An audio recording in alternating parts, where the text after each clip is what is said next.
Winterfell's walls stood tall against the grey northern sky, but inside Ned Stark's heart a storm was brewing far colder than any snow. He had just returned from King's Landing, and the weight of a dangerous secret pressed down on his soul. He had discovered the truth. Cersei Lannister's children were not fathered by King Robert, but by her own brother, Jaime. It was treason, filth, a lie that could destroy the realm. But this time, Ned Stark did not make the same mistake as before. In another life, he had chosen honor. He gave Cersei a chance to flee. That decision cost him his head. But now, what if he chose differently? What if, instead of warning Cersei, he decided to ruin her? Ned sat in the godswood of Winterfell, his breath misting in the cold air, his mind racing. He knew that Cersei was dangerous, more serpent than queen. If he didn't act quickly and quietly, she would slip away again, taking the Iron Throne with her lies. He thought of his daughters in King's Landing.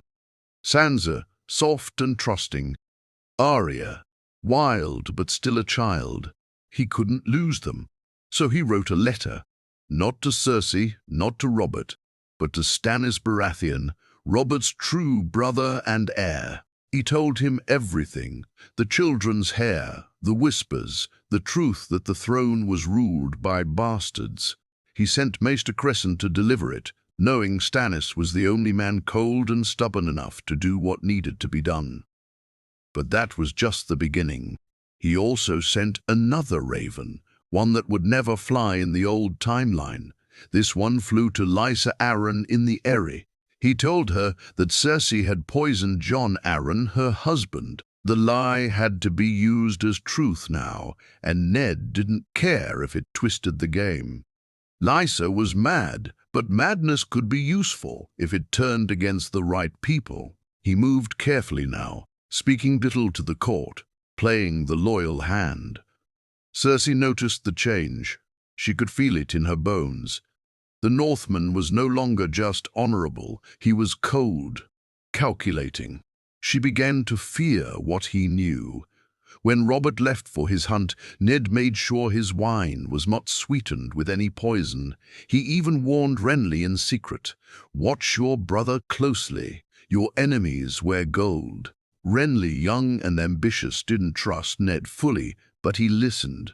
Cersei grew nervous. Her spies whispered that Ned had visited the city's blacksmiths, asked about a boy named Gendry, and spoken to Lord Varys behind closed doors. She tried to act calm, keeping Joffrey close, smiling as if nothing were wrong. But her smile was breaking. Then, one night, Jaime confronted Ned in the halls of the Red Keep. "What game are you playing, Stark?" he growled. Ned looked him in the eye and said coldly, "A game you already lost." It shook Jaime to the core. For the first time he wondered if the secret he and Cersei shared was no longer safe. Soon everything unraveled. Robert returned injured from the hunt, but alive. He asked for wine and meat and women, unaware that letters had already been sent that would burn the realm. Stannis had received the message. He was preparing his army. And in the Eyrie, Lysa was calling her banners too. When Ned finally told Robert the truth, it wasn't a gentle conversation. He slammed the letter on the table. "Your children are not yours," he said, "and your queen is your enemy." Robert went white, then red with rage. He didn't want to believe it, but the signs were all around. The way Joffrey mocked him. The way Cersei smiled with her secrets. He punched the table, roared for Ser Barristan, and declared he would see the truth with his own eyes. By then, it was too late for Cersei. Her lie had begun to rot from the inside, but the real war was only just beginning. The sun never rose for Cersei Lannister the way it used to. Gone were the mornings where she sipped sweet wine and smiled over lies. Now she sat on the edge of her bed in the Red Keep, gripping her wrists and waiting for the knock. the one that meant everything had come crashing down. It came at dawn. Not a soft knock, a hammering fist. The king himself. Robert Baratheon stormed into her chambers, dragging Jaime's golden sword behind him like a warning. His face was a storm cloud, eyes bloodshot, mouth twisted in fury. "Where is he?" Robert roared. "Where is your lover, Cersei?" Cersei tried to stand, tried to keep her composure, but her legs failed her. "You're drunk," she spat. "I'm betrayed," he screamed. Then he threw the sword. It crashed into the table beside her, shattering goblets and silver plates.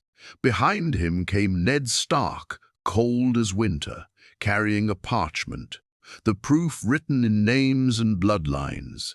"Your children," Ned said, "steady and unforgiving, are Lannisters, not Baratheons." Cersei looked between the two men, her pride holding together the pieces of her shattered mask. "And what do you think will happen now?" she whispered, voice like poisoned silk. "That the people will rise for your bastard truths? That the small folk care who put a prince in a queen's bed?" But Robert wasn't listening. He turned away from her like she was filth. "Put her under guard," he said, "and bring me the boy, Joffrey, the crown prince." The golden-haired terror. Cersei's eyes widened in horror. "You touch him and I swear, you swore before the gods." Ned cut her off. "And you broke it." Cersei screamed, lunged at him, nails scratching for his face, but the guards pulled her back like a wild animal. She kicked and cursed as they dragged her away, her screams echoing through the stone halls.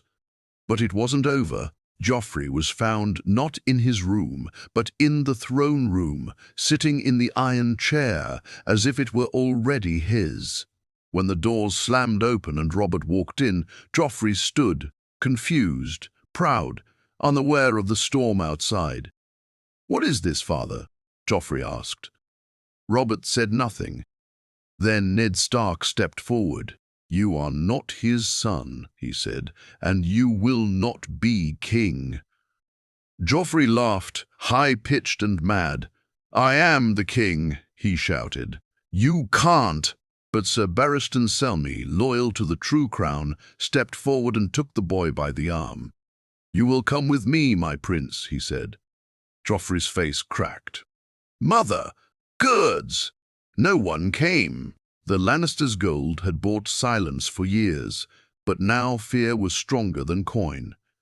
Cersei, locked in the Tower of the Hand, watched through narrow windows as her son was dragged away. Her heart cracked, but she didn't cry. Not yet.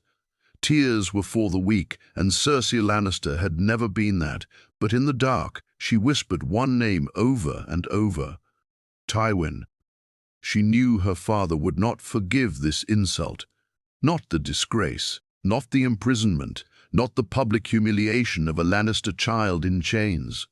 Tywin would march, and when he did, he wouldn't come to talk. He would come to burn. Meanwhile, in Dragonstone, Stannis Baratheon stood at a high tower with the letter from Ned in his hand, jaw clenched. "It's treason," he muttered. "No," Melisandre whispered beside him, eyes glowing red. "It's justice." Stannis gave the order. Ships were prepared. Men were called to arms. A fire was lit in the dark, and it carried the fury of 1,000 gods, old and new. In Winterfell, word reached Catelyn Stark. Her daughters were in the lion's den, but Ned had struck first. She prayed he would strike last too, but war was coming, and no one survives war untouched. And far beyond the sea, in a desert city, a girl with silver hair dreamed of fire and thrones. She heard whispers in the wind. Stark, Lannister, Baratheon, all will burn. The game was changing, and this time it would leave no one clean. The Red Keep bled tension like a wounded beast. Servants moved in silence, eyes lowered, ears wide open. Every whisper was a dagger. Every look a potential death sentence. Cersei was locked away, Joffrey dragged from his false throne, and yet the real danger hadn't even begun. Tywin Lannister had received the Raven. The letter was short, brutal, precise. Your daughter is imprisoned for treason, your grandson stripped of title. The truth is known. Lord Eddard Stark. Tywin crushed the parchment in his fist without saying a word. Then he stood from his war table at Casterly Rock and said only this: "We ride at dawn." Back in King's Landing, Robert Baratheon sat on the Iron Throne for the first time in weeks, but his face wasn't one of victory. It was fear, regret, the kind of hollow power that makes even kings feel small. He had his crown, but the walls were closing in. "Stannis is gathering ships," Ned told him. "Renly whispers with the Tyrells, and Tywin will not forgive." Robert rubbed his temples. "I didn't ask for this." "But it's yours now," Ned replied. "All of it." Elsewhere in the castle, Arya Stark was hiding. No one had told her anything, but she knew enough. She saw the way the guards looked at her, like she was valuable, not safe. She carried her wooden sword, Needle, with trembling hands, and followed shadows instead of halls. Sansa, on the other hand, was heartbroken and furious. Her prince, her future, had been dragged away in chains, and her father wouldn't even explain why. She screamed at Ned when he visited her chamber. "You're ruining everything. Joffrey loves me." "He is not who you think he is," Ned said quietly. "You're a liar," she cried. "You want to punish the Queen." Ned looked into his daughter's tear-filled eyes and felt the weight of fatherhood press harder than the Iron Throne ever could.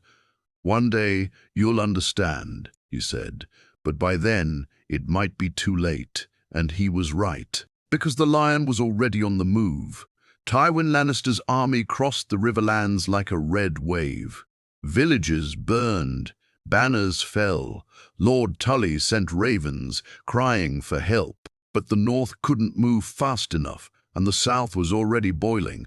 Renly, smelling blood and opportunity, made his move too. He called on High Garden. He whispered to Marjorie Tyrell. "Marry me, and I'll be king," he said. "With your roses and my gold, we'll rule before Stannis even lands." And just like that, the realm was tearing itself apart. In the dungeons, Cersei sat alone, surrounded by stone and silence. Her hands were chained, her lips dry, but her eyes burned with something deeper than hatred. It was strategy. She was no fool. She knew her father would come. She only had to survive long enough to see Ned Stark fall. She was already planning it, the lies she would tell, the secrets she would reveal.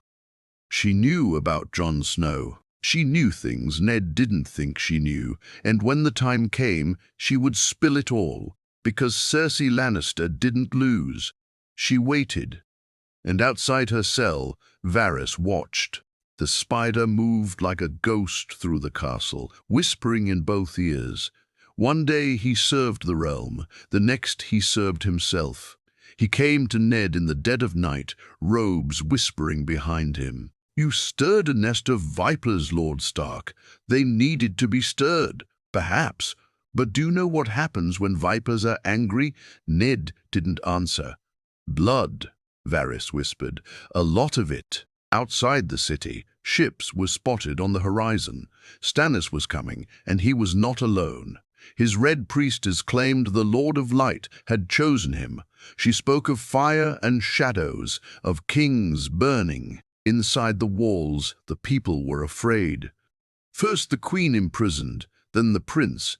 Now rumors of war and magic. They murmured of curses, of dragons, of doom. And in the crypts of Winterfell, the old kings stirred in their stone graves, sensing that the realm was breaking once again. And still, the worst had not come. Because Jaime Lannister, The Kingslayer had vanished. No one knew where he'd gone, but wherever he was heading, he wasn't going to beg, he was going to kill. The storm hit before the city saw it coming. At first, it was just whispers. A Lannister force spotted near Harrenhal, gold cloaks disappearing from their posts. A merchant ship burned in the harbour. Then one morning the bells rang, not for celebration, but alarm. War had come to King's Landing. Jaime Lannister rode at the front, armour bright as flame, hair tangled by the wind. He wasn't here for diplomacy. He wasn't here to talk. He came for blood. His brother imprisoned, his sister chained, his nephew humiliated. Ned Stark had made this personal. In the throne room, Ned stood with Sir Barristan and a handful of guards, holding the line between justice and chaos. The gold cloaks were silent, unsure which lion they should follow. Varys, slippery as ever, was already gone. Littlefinger played both sides, smiling like a rat in a burning barn. "They're inside the gates," a soldier gasped, running in. "Lannister men. They're not stopping." Robert was no longer the man he once was. He sat slumped on the Iron Throne, drunk and confused, whispering, "Why are they fighting? I already won the war." But war doesn't listen to tired kings. Outside, the city turned red. The Lannisters struck like a hammer. Barristan fought bravely, cutting down 3 men with a single swing. Arya watched from the shadows, her heart pounding, knowing her father was out there. Sansa screamed as the clash of steel echoed through the stone. "Where is Joffrey? Where is Mother?" And deep in the dungeons, Cersei smiled. She knew her lion had come. It was the Red Keep itself that shook as Jaime burst through the main gates, his sword already slick with blood. "Where is Stark?" he shouted. "Where is Hay?" He found him in the Tower of the Hand. Steel met steel. The air split with the fury of clashing swords. Ned Stark, tired but resolute. Jaime, furious and fast. This was no trial by combat. This was personal vengeance. "You should have stayed in your north, Stark," Jaime hissed, blades flashing. "You don't know how we play in the south." Ned blocked, parried, spun, his blade dancing with experience, but Jaime was faster, younger, angrier. "This isn't justice," Ned growled. "No," Jaime snarled. "It's revenge." The fight tore through the tower, crashing through shelves, knocking down banners, breaking walls. Finally, with a surge of fury, Jaime kicked Ned back and disarmed him. Ice the Great Stark, sword clattered to the floor. Jaime pointed his blade at Ned's throat and paused. "Kill me," Ned spat. Jaime leaned in close. "No, you don't get to die yet." He knocked Ned out cold. When Ned woke, he was in chains, in the very same cell that once held Cersei. The wheel had turned. Outside, the Lannister banners now flew above the Red Keep again. Cersei was free, dressed in black and gold, smiling as if she'd never seen a day in chains. Joffrey, too, was returned to her arms, and his smile, twisted and cruel, was sharper than ever. The Queen wasted no time. In the court that followed, Cersei took the Iron Throne for her son. Robert had vanished, rumors swirled of poison. Others whispered he'd fled. No one truly knew. What mattered was who sat on the throne now. Joffrey sat proud. Ned Stark was dragged before him in chains. "This man," Joffrey said, voice cold, "betrayed the crown. He lied about my blood. He tried to steal the throne." Sansa screamed. Arya trembled in hiding. Cersei leaned in and whispered to her son, "Make the realm fear your name." And Joffrey did what he did best. He smiled. "Off with his head," he said. But as the executioner raised his sword, a raven landed from Dragonstone, from Stannis, and in it, sealed with black wax, a single sentence burned like wildfire. "The true king comes, and he brings fire with him." The game wasn't over. It was only about to explode. The sword paused mid-air. The courtyard fell into silence. Every breath held. Every eye turned to the raven. The black wax seal bearing the fiery heart of House Baratheon cracked open in Grand Maester Pycelle's shaking hands. His old eyes scanned the words, his lips turning pale. "What does it say?" Cersei snapped. Pycelle looked up slowly, as if the weight of the message had aged him another 10 years. "Stannis has declared himself king. He calls Joffrey a bastard and claims the Iron Throne by right of blood." Gasps echoed like thunder through the throne room. Cersei's face froze.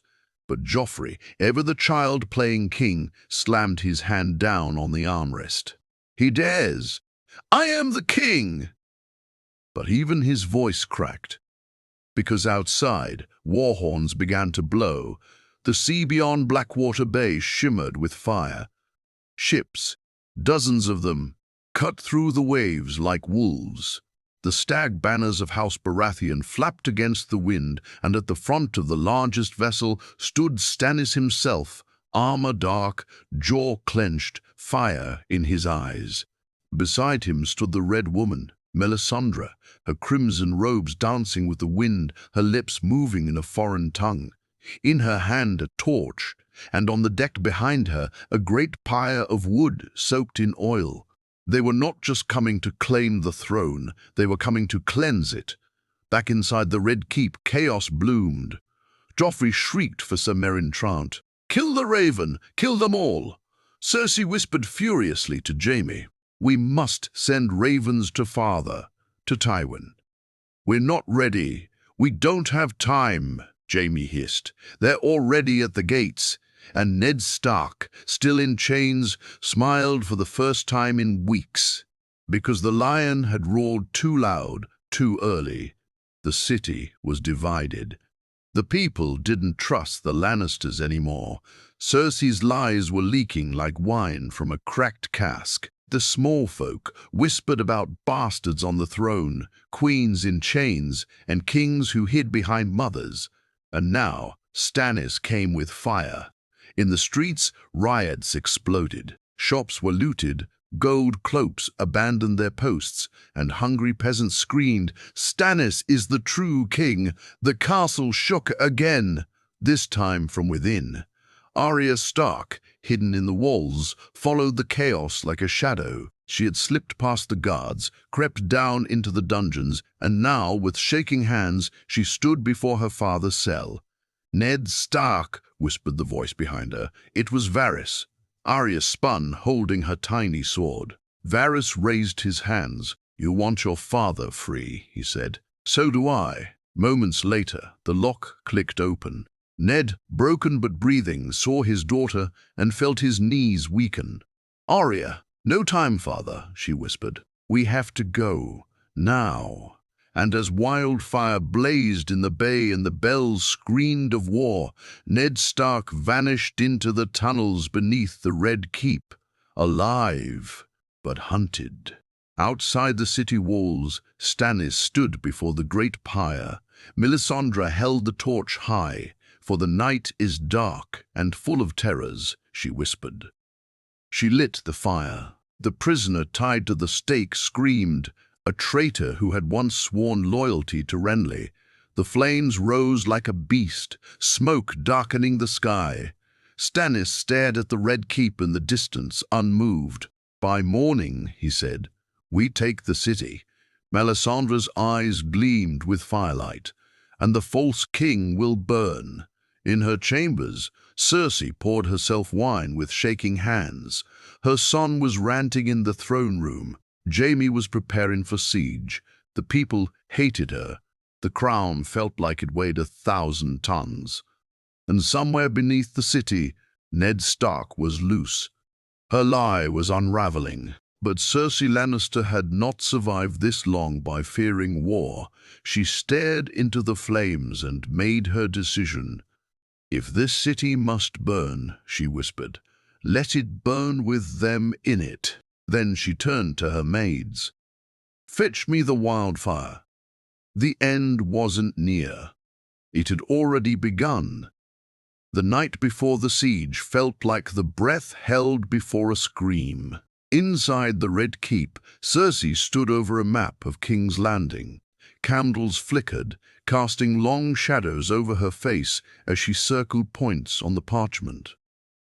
"Here," she said coldly, "under the sept of Baelor. And here, beneath the dragon pit, they'll never expect it." A small man in green robes, one of the alchemists, trembled. "Your Grace, if the wildfire catches too early—" "It won't," she snapped, "unless you fail." The plan was madness. But Cersei no longer feared madness. If Stannis broke the gates, if the people turned, if the truth spread too far, then she would light the whole city and watch them all burn. Better ashes than shame. Far beneath the city, in the black tunnels of the Red Keep, Ned Stark moved through darkness. Arya led the way, fast and small like a fox, Varys just behind them, murmuring instructions in hushed tones. Ned's legs ached, his ribs bruised, but his mind was clear. He knew now this wasn't about crowns or thrones. It was survival and revenge. They reached a hidden grate beneath the city walls, rusted and half-buried. Varys handed Ned a small dagger. "This is the only gift I can afford," he said. Ned took it. "You saved my life." "I saved the realm from fire," Varys replied. "Your life is a bonus." Then he vanished into the shadows like smoke. Arya and Ned slipped into the night, vanishing into the chaos beyond the gates just before they were sealed. And just in time. Because Stannis had arrived. The army of Dragonstone stood before the walls of King's Landing like judgment itself. Banners flapped, siege towers creaked, rams rolled forward. Stannis wore no crown, only fury and fire. He raised his sword. "Today we end the false kings." His men roared. Arrows flew. The battle had begun. Inside the city, Jaime Lannister fought like a man with nothing left to lose. His golden armor was splashed with red as he led the Lannister guard to hold the gates. "Push them back," he shouted. "No one gets through." But the city was failing. The gates buckled. The walls cracked. And worse, the people inside turned rabid. The small folk broke into stores, butchered guards, and screamed for justice. They didn't want Joffrey. They didn't want Lannisters. They wanted truth and revenge. Sansa Stark stood in her chambers, watching smoke rise from the harbor. She heard screams. She saw flames. She clutched a knife she had stolen from a guard's belt and prayed, not for the gods, but for someone to end the nightmare. Then the doors burst open. Sandor Clegane, the Hound, stood there, bloodied and snarling. "Come with me, little bird," he growled, "or stay and burn." She followed. At the city's edge, Ned and Arya watched the battle from the shadows. Stannis' men were at the gates now, smoke rising behind them. Arya pulled at her father's arm. "We have to go back. Sansa." "She'll be lost in the fire," Ned muttered, staring at the city. "Then we have to go in." He looked at her, small, wild, fearless. A Stark through and through. Then they heard it. Boom. The first explosion wasn't near the walls. It came from within, from the sept of Baelor. A scream of fire, green and alive, tore through the sky as wildfire ignited. People ran, men burned. The city itself cried out. Another explosion. The dragon pit erupted into an inferno. The ground shook as stone and bone collapsed.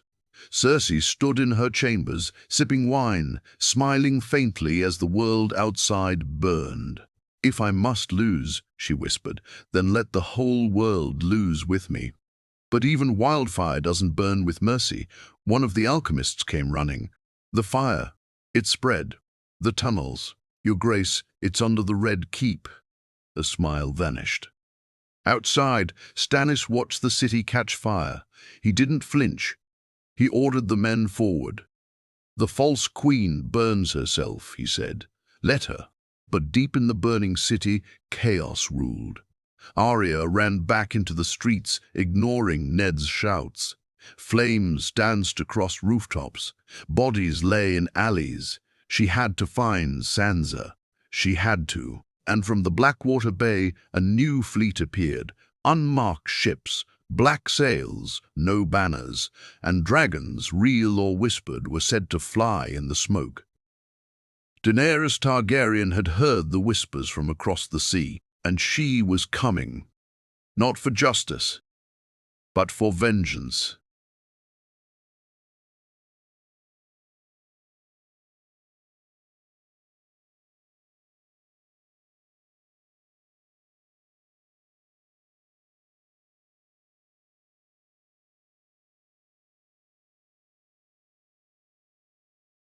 Smoke spiraled into the heavens, wildfire crackled in the distance, and the once proud towers of the Red Keep glowed with a sickly green light.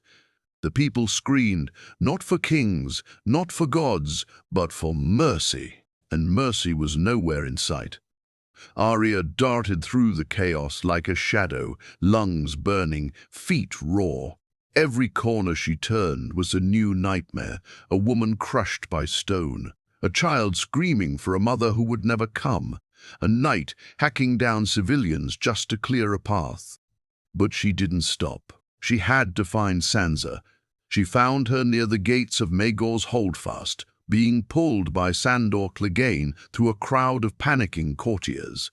Sansa's face was pale, her eyes swollen from crying, her hair tangled and ash-covered. Arya called her name.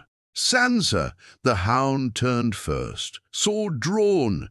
Sansa blinked, then ran to her sister and threw her arms around her like they were still two girls back in Winterfell. "You're alive!" Sansa sobbed. "You're really—" "No time," Arya said, pulling her back. "We have to leave now." Sandor grunted. "Then let's go. This place is cursed." And it was. Because the wildfire Cersei had set was no longer in her control. Flames had eaten through the tunnels beneath the Red Keep and now spread in wild directions. Barracks exploded. Towers cracked.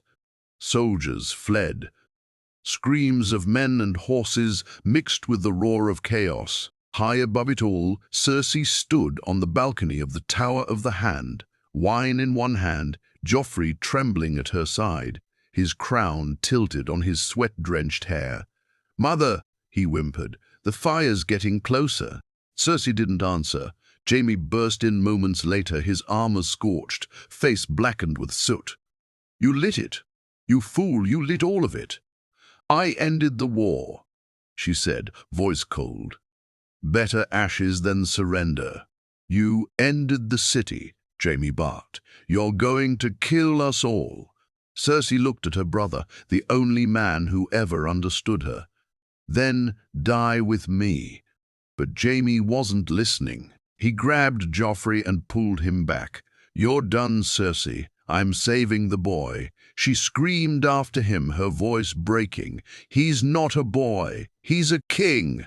But Jaime didn't stop. He ran, and Cersei was alone. She looked down at the streets she once ruled, now drowning in fire and smoke, and she laughed, a bitter, broken laugh that echoed into the flames. On the other side of the city, Ned Stark watched the skyline fall apart. He had found Arya, he had found Sansa, but now the city was turning to ruin. "We head north," he said, clutching both daughters, "through the Kingswood. We follow the river, we go home. But what about them?" Sansa whispered, looking back at the burning city. "They chose this," Ned said, eyes hard. "Let them choke on it." But they hadn't gone far when they heard a new sound, a thunder, a roar, ancient, powerful, not of this world. From the smoke and flame above Blackwater Bay, something vast and winged emerged, a dragon, its scales black as night, eyes like molten gold, wings slicing through the smoke as if the very air bowed to it. And behind it, on the deck of a great ship, stood a woman with silver hair whipping in the wind. Daenerys Stormborn, the true blood of fire and blood. She had arrived, not for alliance, not for politics, but to take what she believed was hers. Her dragon circled overhead, and as she stepped off the ship onto the ash-covered docks of King's Landing, she looked upon the burning capital with calm fury. "So this is the throne they all kill for," she whispered. Missandei at her side murmured, "There may be nothing left to claim." "Oh, there's something," Daenerys replied. "There are names, and I'll burn them all." Behind her, Tyrion Lannister followed, silent, haunted by what he'd heard, Joffrey's lies, Cersei's wildfire, and now the death of the city his family ruled. He looked up at the Red Keep. "My sister has destroyed everything." Daenerys turned to him. "Then help me destroy her." The game had ended, but a new game, one with fire and vengeance, had just begun. And in the middle of it all, the last Stark tried to flee a kingdom that no longer remembered what peace looked like. Because in Westeros, when you play with fire, you don't always die. Sometimes you become the fire.